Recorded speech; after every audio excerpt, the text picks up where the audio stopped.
Hello friends, good morning. আজকে সকাল থেকে আমি ব্লগটা শুরু করছি। আর আজকে হচ্ছে ডে 2। সকাল সকাল বেরিয়ে পড়েছি আমরা 7টা জায়গা দেখার উদ্দেশ্যে। ভয়েস ওভার আমি এই কারণেই দিচ্ছি, কারণ আমি ভিডিও যখন করেছিলাম তখন ভয়েসটা ভালো ক্লিয়ার আসেনি। তা তোমরা ভিডিওটা পুরো দেখতে থাকো। আর আমার সাথে সাথে দার্জিলিং কেমন জায়গা, আশেপাশে 7 পয়েন্ট যেগুলো আছে সেইগুলো সবটা তোমাদের সাথে শেয়ার করব। তোমরা দার্জিলিংয়ে এসে কোনো রকমভাবে এই জায়গাগুলো যাতে মিস না করো। আর চটপট ভিডিওটা দেখতে থাকো, সবটা তোমাদের সাথে শেয়ার করছি। 7টা বাজে তখন সকালবেলা চা এসে গেছিলো। চা খেয়ে আমরা রেডি হয়ে 8:30 9টার মধ্যে আমরা পুরোপুরি টিফিন খেয়ে, আজকে টিফিনে লুচি, ছোলার ডাল, সুজি এগুলোই হয়েছিল। সেগুলো সব খাওয়া দাওয়া করে আমাদেরকে বলে দিয়েছিল যে 8:30টার মধ্যে কিন্তু যেতে হবে। তো আমরা সবাই এখন 8:30 বেজে গেছে। দেখো আমাদের সঙ্গে যারা এসেছিল, আমরা টোটাল 55 জন আছি। প্রথমেই আমরা একসাথে রাস্তার একটা সাইডে দাঁড়ালাম। তারপর আমরা আগের দিন যে গাড়িতে করে গেছিলাম ঠিক সেই মেম্বাররা ঠিক সেই গাড়ি করে গেলাম। প্রথমেই আমরা যেখানে গেলাম সেটা হলো Bengal history museum, Himalayan mountaineering institute, এই তিনটে। আর এখানে ভিউটা দেখো, অসাধারণ, জাস্ট দারুণ। দেখো এখানে দাঁড়িয়ে কিন্তু ফটোশুট করলে দারুণ একটা ফটো তোলা যাবে। এখানে আবার কটা পরে কি দেখা।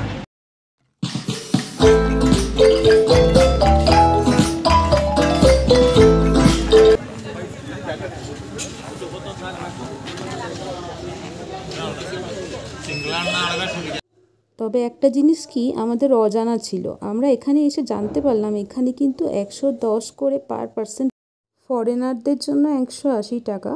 আর কেউ যদি ডিএসএলআর ক্যামেরা নিয়ে যায় তার জন্য এক্সট্রা 10 রুপিস চার্জ করা হবে। তো প্রথমেই দেখলাম এই সামনে ভাল্লুক।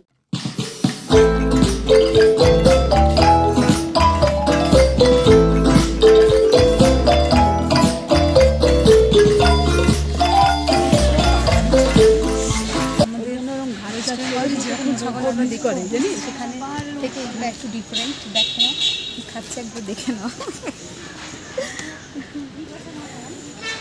আর ওইখানে দেখেছে ভালো, ওখানটায় বেশি কথা বলা যায় না, নিষেধ আছে। তো মানে একটু ওপেন ব্যাপার আছে আর কি। মানে আমাদের ওয়েস্ট বেঙ্গলের জুগুলোতে একটা ব্যারিকেড থাকে, একটা জাল টাইপের থাকে, কিন্তু এখানে দেখছি ওপেন। তো একটু ভয় তো লাগছে। হিমালয়ান, আচ্ছা, হিমালয়ান ওয়াইল্ড। সেখানে কিছু সিকিউরিটিও দেখলাম যারা সাইলেন্স বজায় রাখার জন্য বলছিলেন। আর ওখানটায় কথা বলা নিষিদ্ধ ছিল। আর পশুদের কোনোভাবে টিজ করা তো উচিত না। তো এইগুলো খুব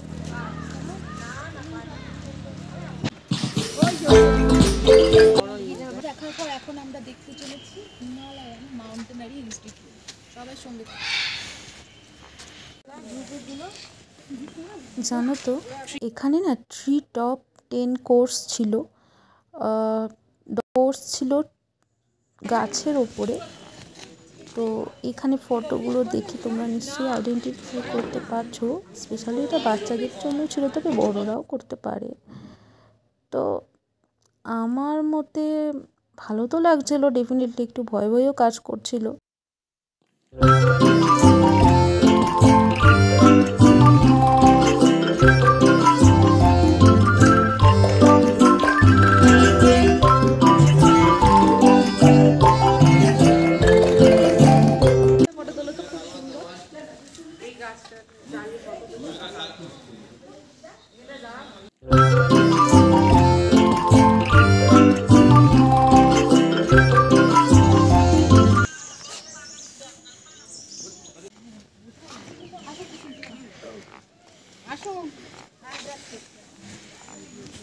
আসতে ওঠো বাবু, ধরো।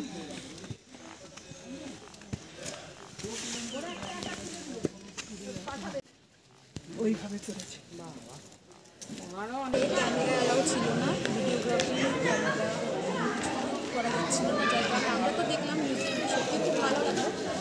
ক্লাসিফিকেশনের ওপর আছে, বিভিন্ন মানুষজন যারা করেছে মাউন্ট এভারেস্ট জয় করেছে বা অন্যান্য পর্বতশৃঙ্গগুলো জয় করেছে, হিলগুলো জয় করেছে, তাদের ব্যাপারেই আছে। তারা কী ধরনের ড্রেস পরে, তো তারা কীভাবে এই স্ট্রাগলটা করেছে, তাদের জার্নি, মানে খুব ইন্সপিরেশন পাবে এখানে আসলে। অবশ্যই কিন্তু এটা টিকিট কেটে তোমরা দেখতে পারো, আর খুব ভালো লেগেছে সব মিলিয়ে। আর এখানকার প্রাকৃতিক সৌন্দর্যটা তোমরা উপভোগ করো।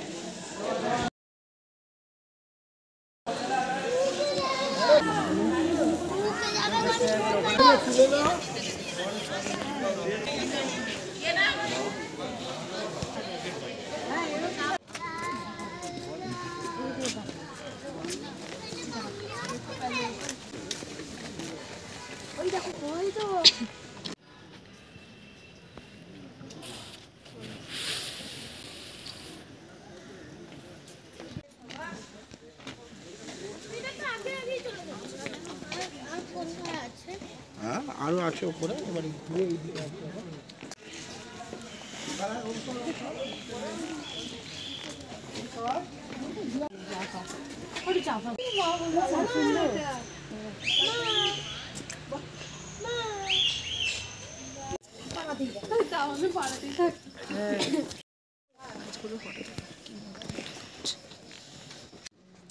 তো এত কিছু দেখার পর এবার আমরা দেখব বেঙ্গল ন্যাচারাল হিস্ট্রি মিউজিয়াম।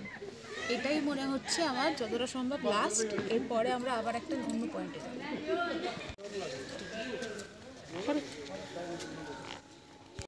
ভিতরে ক্যামেরা অ্যালাউ না, যার কারণে তোমাদের সাথে আবারও শেয়ার করতে পারলাম না। এরপর আমরা চলে যাচ্ছি নেক্সট স্পটে। বন্ধুরা, আমরা এবার চলে যাচ্ছি টি গার্ডেনে। দার্জিলিংয়ের মেইন যেটা আকর্ষণ বিন্দু ছিল আমার কাছে, আমার খুব ইচ্ছা ছিল দেখার যে টি গার্ডেনটা কেমন হয়, কারণ Darjeeling is famous for tea garden. তো চলো তোমাদের শেয়ার করি।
জাপানিজ টেম্পল এসেছি। দার্জিলিংয়ে জাপানিজ টেম্পলের ব্যাপারে অনেক শুনেছি, এতটা বিউটিফুল, এতটা সুন্দর, সামনে দিয়ে দেখছি অসাধারণ লাগছে। আমরা তোমাদের সাথে শেয়ার করবো যদি ওরা ক্যামেরা অ্যালাউ করে, নাহলে আমি পারবো না। চলো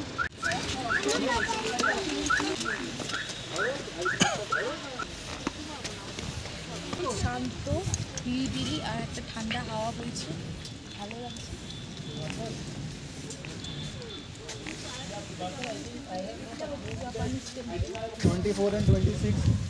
I think in this past also, what I wanted to say, actually I am in QBR.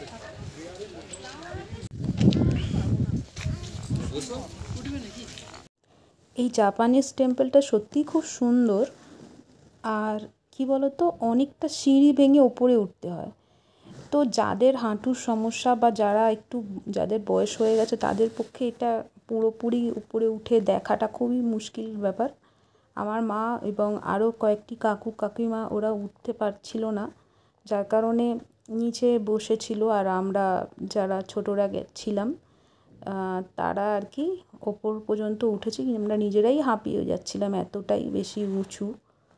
আর কিন্তু বেশ সুন্দর, গৌতম বুদ্ধের ওপরে স্ট্যাচু আছে একটা।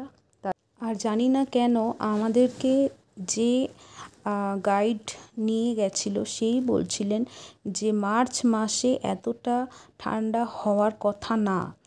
তো কিন্তু আমরা এবারে দার্জিলিংয়ে এসে খুব ঠান্ডা পেয়েছি। এখন হোটেলে যাচ্ছি, আমাদের আজকে মতো sightseeing 7 point complete share করে ভালো লাগলো। তোমরা দার্জিলিং এসে থাকো, এই জায়গাগুলো অবশ্যই ভিজিট করো, খুব ভালো লাগবে। আর আমার এই ভিডিওটা জাপান মানে যাবো ওটার জন্য পুরো হলে চ্যানেলটা সাবস্ক্রাইব করো। চলো দেখা হচ্ছে আজকে।